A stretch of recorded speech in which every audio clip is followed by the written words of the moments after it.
What Happens to a Hamburger? By Paul Showers, illustrated by Edward Miller, copyright HarperCollins Publishers. I like to eat. I like bread and pears and celery. I like carrots and chicken and french fries and hamburgers. I like juice and milk. What do you like? Good food makes you strong and healthy. It gives you energy and helps you grow. Your body uses food in different ways. It uses some kinds of food to make strong bones and hard teeth. It turns other food into solid muscles. It uses some of the food you eat to keep warm. Before your body can do these things, it has to change the food. Solid foods like hamburgers and french fries have to be changed into liquids. Liquids like milk and juice have to be changed too. When you change the food you eat, you are digesting it. Okay, let's stop right there and talk for a second. We know that this is a nonfiction book because it's given me facts about food. So on this page, let's annotate and kind of talk about what is happening. I think that it is talking about how food is good for my body and what it does when it goes into my body. So if I was to annotate this, I would just write food in my body and how it helps, or something of that sort. Put 2 cubes of sugar into an empty glass. Take a wooden spoon and pound the lumps with the handle. Pound them until they are broken up into powder. Now pour some water into the glass and stir. Keep stirring until the sugar powder has disappeared. Take a sip of water. Can you taste the sugar? The sugar has disappeared, but it's still there. It has broken up into millions of tiny pieces. Your eye cannot see them, but your tongue can taste them. When you digest your food, you break it up into millions of very small pieces. You start to do this as soon as you take a bite to eat. Digestion begins in your mouth when you chew. You break up the food with your teeth. Get a piece of raw carrot and a plate. Take a bite of the carrot and chew it 10 times. Spit the carrot out onto one side of the plate. Take another bite. Chew it 30 times. Spit out that mouthful on the other side of the plate. Can you see the difference? The longer you chew food, the smaller the pieces will be. I want us to notice right here how the author gives us a visual. He says what it looks like if you chew it 10 times or if you chew it 30 times. And I think the reason he did that on the plate is because he wanted us to have a visualization of what that looks like. And he even used the words, can you see the difference? So he's trying to show us the difference in what that looks like. So this picture right here helps us understand that. Something else helps to break up the food in your mouth. It is a fluid. Many people call it spit. Its scientific name is saliva. Whenever you take a bite of food, saliva pours into your mouth. You say your mouth is watering.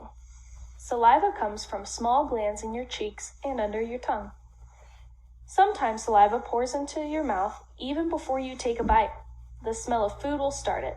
Take a good sniff of a brownie. Sniff an open jar of pickles. Now sniff a slice of pizza. What other kinds of food make your mouth water? I want to look at the vocabulary right here. It says its scientific name is saliva. If you weren't sure what saliva is, if you look at the sentence before, it says it is a fluid and many people call it spit. And so those words in the text help me understand what saliva means. Those context clues help me figure out. And when I look at this picture right here, this is a close-up of what that is going to look like. And they've labeled it so that I can see what saliva looks like.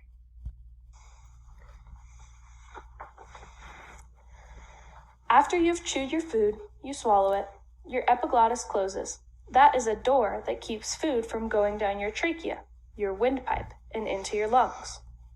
Your throat squeezes together when you swallow. It pushes food down into your esophagus. Another name for esophagus is gullet. Your gullet is a tube that leads from the back of your mouth to your stomach. There are muscles in your gullet that squeeze together. They push food into your stomach. Your stomach is a tube like your gullet, but there is a difference. Your stomach can stretch like a balloon. When you eat, your stomach stretches to hold the food. After you swallow your meal, your stomach muscles begin to squeeze. The food is mashed and stirred together. Your stomach has fluids in it like the saliva in your mouth. They are called digestive fluids. They pour in from tiny glands in the sides of the stomach. The digestive fluids help to break up the food into smaller and smaller pieces. Food stays in your stomach for several hours. Some kinds of food stay only about 2 hours. Other kinds stay longer. The food stays until all the lumps have been broken up. It is like a thick soup now. It is made of millions and millions of tiny pieces. But digestion has just begun. The tiny pieces must be made even smaller. This happens in your intestines. All right, so let's talk about what's happening on this page. On this page here, they are talking about how the digestive system works, how the food goes down into your stomach. So if I had to annotate this page, I would say how the food breaks down, just to keep it super simple, how the food breaks down in the stomach or something like that. There are 2 different intestines in your body, the small intestine and the large intestine. They are really one single long tube. This tube is coiled up inside you like a pile of heavy rope. It is about 21 feet long. Most of the tube is narrow and is called the small intestine. The last 4 or 5 feet of the tube are much wider. This part is called the large intestine. The soupy food is squeezed into the small intestine from the stomach. Digestive fluids from the liver and another organ called the pancreas are mixed with the food in the small intestine. These fluids break up the food into very tiny pieces called molecules. Molecules are so small you cannot see them without a special microscope.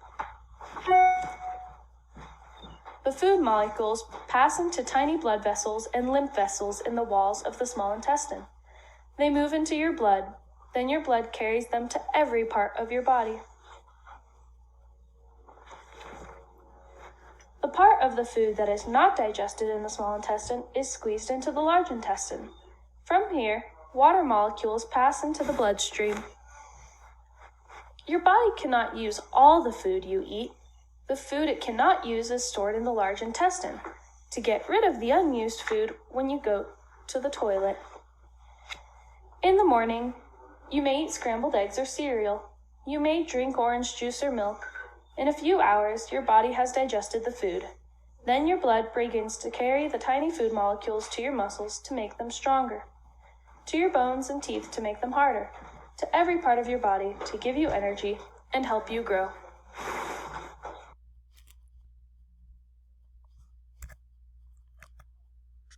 All right, so let's talk for a minute what we think the author wanted us to learn from this book.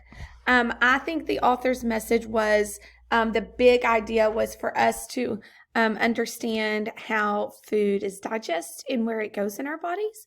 I think he wanted us to understand how the body functions and works. That also kind of goes along with his purpose. And we've talked about how message and purpose sometimes go together. And in this book, it really does. I think the purpose of this book was to teach us how our bodies break down food. And he wanted us to learn that there's a big process for that.